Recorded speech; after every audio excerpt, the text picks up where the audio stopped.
Hi, so we're here with Reseller Revenue Facebook group, and we're going to talk about the what sold this week. Sorry, I'm a little late. I was sick, and but I'm getting back at it. I did not miss a day of listing, and I did not miss a day of shipping, but it was rough. So it's good to have a backup plan in place when things like that happen, because it happens to all of us.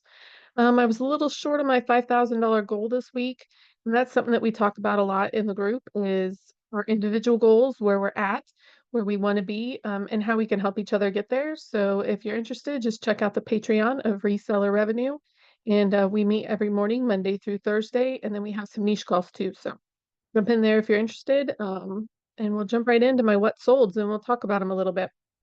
Share my screen with you guys. So here's my performance screen. And there's the report for January 30th through the 5th. And as you can see on the left-hand side, my total sales were off this week a little bit. And they were down 19.7%. And my net sales also followed, of course. So we were down a little bit. We sold 191 items this week. And my ASP also went down, which I think is a big part of, not maybe my problem, but some things I could work on. So we'll go through the 10 things that I sold, my top 10 things that I sold this week, and talk about what I could have done differently maybe on them, or, the good, bad, and ugly type thing. So here we have a vintage rhinestone brooch, and it was green and orange, and this was actually a really amazing brooch. It's unbranded. Sometimes those unsigned beauties do really well. A lot of times it's based on the color and the construction, how well it was made, what color, aspects we have. And I think I took an offer for 40 or 42 on that. It sold, let's see, it sold, I listed this on the 29th, so it sold pretty much immediately. I do not mind taking offers, even in the first couple days because I need it to get in, get out. And I also did my books for this month, and I sold as many items as I listed this month, and I list 25 a day. So I need to decide if the quick turnover and, getting my money back and doing it again is more important, where I have to ship more items, I have to list more items, or if I need to try to go for the faster sell-through rate, but with higher profit margins, which is also really hard. It's just all hard. This is not an easy thing. Here I have the vintage chunky bracelet. It did not sell quite as fast as I listed on New Year's Day. It was a nice bracelet, nice wide panel bracelet, and it was $35.91. I try to take lots of pictures from lots of different angles. I love picking these up when I can find them for $3 or $4 because they do usually sell fairly quickly. This also sold pretty much immediately. I listed it February 3rd, and it was an intaglio brooch. It's like got the reversed carving. It's got a nice little angel scene. The angels see on the sides also, which kind of added to it. And it was a really nice brooch. It sold full price right away for $39.99. Maybe it was a little underpriced, but for me, if I can get a sale right away and I maybe have $3 into this, and it turns around that quick, I'm happy. It can go. Right here is something I do quite often. I made a small little lot of brooches. I do this with things that maybe aren't as desirable, or it's hard to sell on their own, hard to get traction for views on their own. These were all really nice little brooches. They're like scatter pin size. Um, but selling them individually would be hard. So I took my $40. I listed this particular item January 8th, so it did take it a little bit longer to sell. It sold for 40, within a month. I'm happy. Do I do think that part of eBay with the jewelry category or any niche, if you can make small lots of your things that have a harder time selling quickly on their own, and we can get those higher priced or higher profit margin listings, I think that really helps with our bottom dollar. It does for me anyway. Here is a brooch that I probably could have gotten a little bit more money out of it. I listed it January 29th, and so it sold really quickly. It was a nice, well-made brooch. It does have some wear on the gold tone, no big deal. I just make sure I take lots of pictures of it.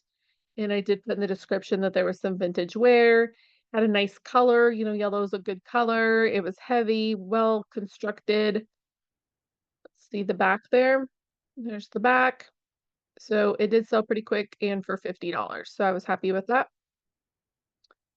This is a Juliana brooch. Juliana has not been selling for me quite like it used to. It used to turn around really quick for really good money. I listed this October 20th and it was my first offer on it. So that market, I don't know if it's cooling off for everyone or it's just cooled off for me, but I will show you with attributes if you would like of why I felt like it was Juliana.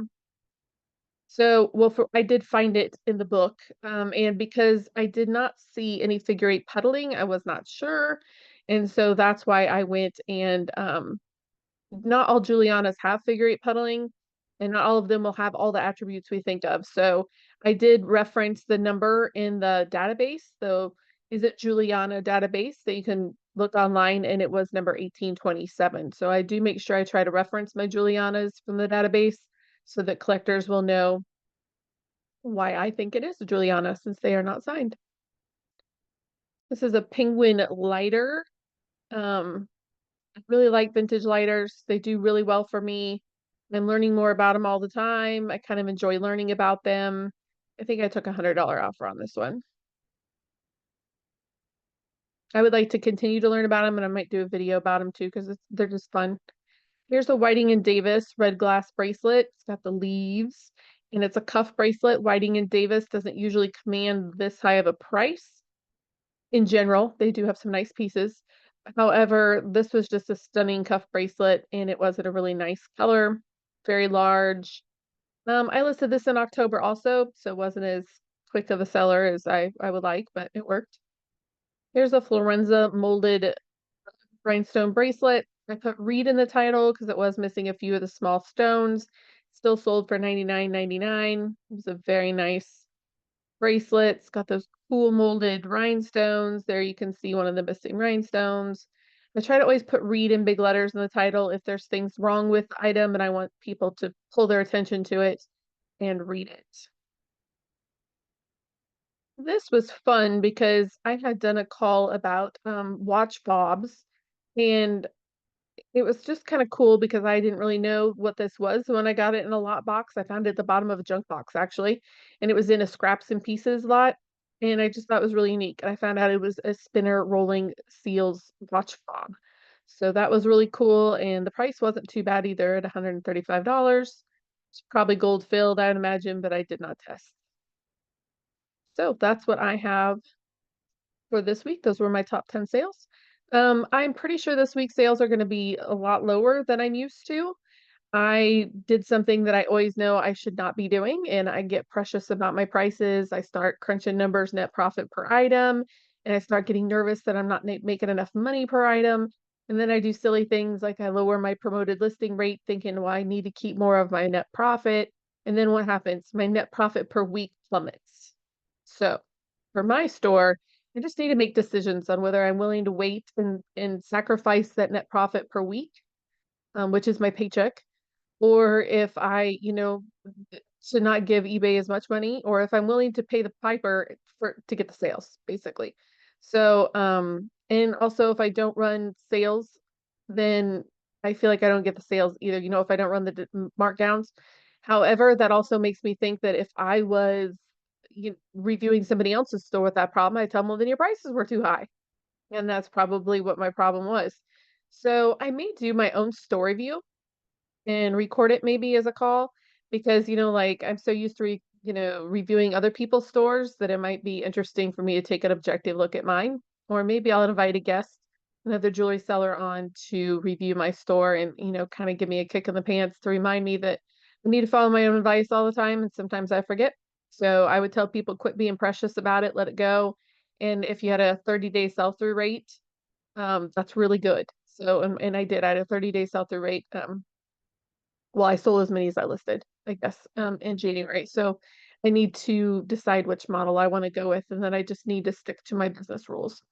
So speaking of business rules, if you want to learn more about business rules, that's also something we do in Reseller Revenue. And we have the Facebook group, but we mainly do this on Zoom, private Zoom calls. So go to the Patreon Reseller Revenue and check it out. We are actually going to start doing some setting of business rules together as a group in our calls. And we're going over the book Profit First right now. We also go through numbers. Last week we did instead of doing the 1 to 100 spreadsheet with the eBay fee calculator, we just went through and did it by fives, and then we compared with promotion rates, how much you get to keep in your pocket, and it was really interesting. So, and I think that's what got me thinking about this, and then like, oh, I need to lower it, and then I did, and then like I knew what was going to happen, and I did it anyway. So, and my sales like plummeted this weekend. So, I always say I know what that sweet spot is, and every time I leave it, I pay for it. So, I'm just like the rest of you guys. I'm out there trying to sell, trying to make my paycheck. So, just join us, check us out. I think you'll be pleased. I may release that video. I got a little stumbly with the spreadsheet, so I don't know how many people want to sit through and watch me stumble through it, but I may release it to YouTube anyway. I just think it might be helpful for somebody, and that's what we're about at Reseller Revenue. So thank you so much. Like and subscribe if you haven't. I really appreciate you.